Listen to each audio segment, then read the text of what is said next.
जो दोस्तों, आज हम लोग अकाउंटिंग की दुनिया में जाएंगे। घबराओ मत, मैं बोरिंग स्प्रेडशीट्स की बात नहीं कर रहा हूं। हम बात कर रहे हैं AS2 की, जो इन्वेंट्री वैल्यूएशन का सबसे इंपॉर्टेंट स्टैंडर्ड है।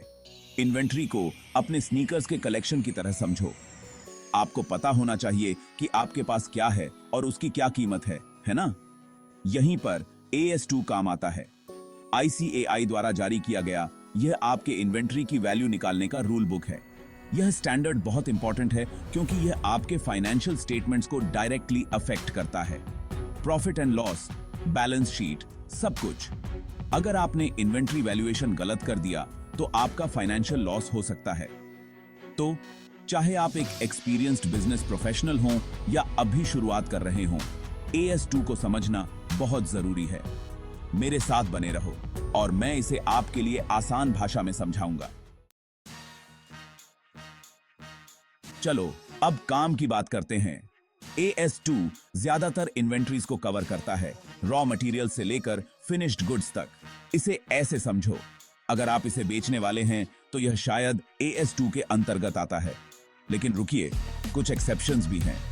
कंस्ट्रक्शन कॉन्ट्रैक्ट्स का work in progress, financial instruments और एग्रीकल्चरल प्रोड्यूस AS2 के दायरे से बाहर हैं। उनके लिए अलग रूल्स हैं। यह स्टैंडर्ड कंसिस्टेंसी के बारे में है। यह सुनिश्चित करता है कि हर कोई अपने इन्वेंट्री का मूल्यांकन फेयरली करे। इस तरह जब आप कंपनीज की तुलना करते हैं तो आप एप्पल्स की तुलना एप्पल्स से कर रहे होते हैं, ऑरेंजेस से नहीं। तो याद रखें, AS2 इन्वेंट्री वैल्यूएशन के लिए आपका गाइड, कुछ एक्सेप्शंस के साथ। आइए कुछ इंपॉर्टेंट टर्म्स को समझते हैं। इन्वेंटरी और net realisable value, NRV। Inventory उन सभी गुड्स के बारे में है जिन्हें आप बेचने के लिए रखते हैं, प्रोडक्शन में यूज करते हैं या काम पूरा करने के लिए जिन मटेरियल्स की आवश्यकता होती है। एक बेकरी के बारे में सोचो, आटा, चीनी, ओवन्स और वो स्वादिष्ट केक्स, ये सब उनके इन्वेंट्री का हिस्सा हैं। अब NRV आपके इन्वेंट्री की अनुमानित सेलिंग प्राइस है। इसे तैयार करने और बेचने में लगने वाले कॉस्ट को घटाकर। यह मूल रूप से वह है जो आप अपने इन्वेंट्री के लिए सारा काम पूरा होने के बाद पाने की उम्मीद करते हैं। याद रखें, इन्वेंट्री और NRV दोनों ही AS2 में बहुत इंपॉर्टेंट हैं। वे आपके इन्वेंट्री की वास्तविक वैल्यू और अंततः आपके फाइनेंशियल हेल्थ को निर्धारित करने में मदद करते हैं। Section 4, measurement, lower of cost and NRV। ये है AS2 का गोल्डन रूल। अपने इन्वेंट्री को कॉस्ट और NRV में से जो कम हो उस पर वैल्यू करें। कॉस्ट में वह सब कुछ शामिल होता है जो आपने उस इन्वेंट्री को तैयार करने में खर्च किया था।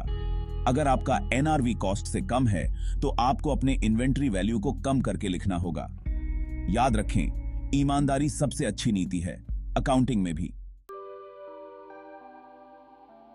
Section 5, components of cost and cost formulas. आइए कॉस्ट के बारे में और जानें। यह सिर्फ परचेस प्राइस के बारे में नहीं है दोस्तों। इसमें 3 मुख्य कंपोनेंट्स शामिल हैं: परचेस कॉस्ट्स, कन्वर्जन कॉस्ट्स और अदर कॉस्ट्स। परचेस कॉस्ट्स बहुत सिंपल हैं।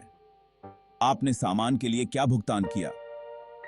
कन्वर्जन कॉस्ट्स उन रॉ मटेरियल्स को किसी बढ़िया चीज में बदलने के बारे में हैं, जैसे प्रोडक्शन लेबर और फैक्ट्री ओवरहेड। अदर कॉस्ट्स में डिजाइन, पैकेजिंग और ट्रांसपोर्टेशन जैसी चीजें शामिल हो सकती हैं। याद रखें, हर पैसा मायने रखता है। AS2 आपको 2 कॉस्ट फॉर्मूलाज में से चूज करने की सुविधा भी देता है: FIFO, first in first out, और वेटेड एवरेज। FIFO मानता है कि आप सबसे पुराने इन्वेंट्री को पहले बेचते हैं, जबकि वेटेड एवरेज एक एवरेज कॉस्ट का यूज करता है। लेकिन रुकिए, LIFO, last in first out, AS2 के तहत बिल्कुल अलाउड नहीं है। Section 6, disclosures and practical example.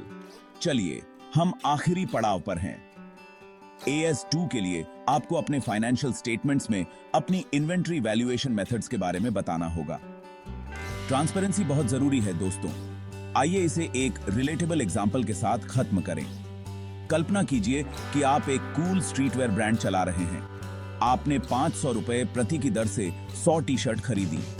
आपने प्रिंटिंग और ब्रांडिंग पर प्रति शर्ट 200 रुपए और खर्च किए और अब आप उन्हें केवल 700 रुपए में ही बेच सकते हैं। AS2 का यूज करके आप अपने इन्वेंट्री को कॉस्ट 700 रुपए या NRV 700 रुपए में से जो कम हो उस पर वैल्यू देंगे। देखो, यह इतना कठिन नहीं था। AS2 का पालन करके आप यह सुनिश्चित कर रहे हैं कि आपके इन्वेंट्री का मूल्यांकन एक्यूरेटली हो और आपके फाइनेंशियल स्टेटमेंट्स सही हों। तो लीजिए दोस्तों, और आप कुछ ही समय में अकाउंटिंग गेम में महारत हासिल कर लेंगे। Peace out.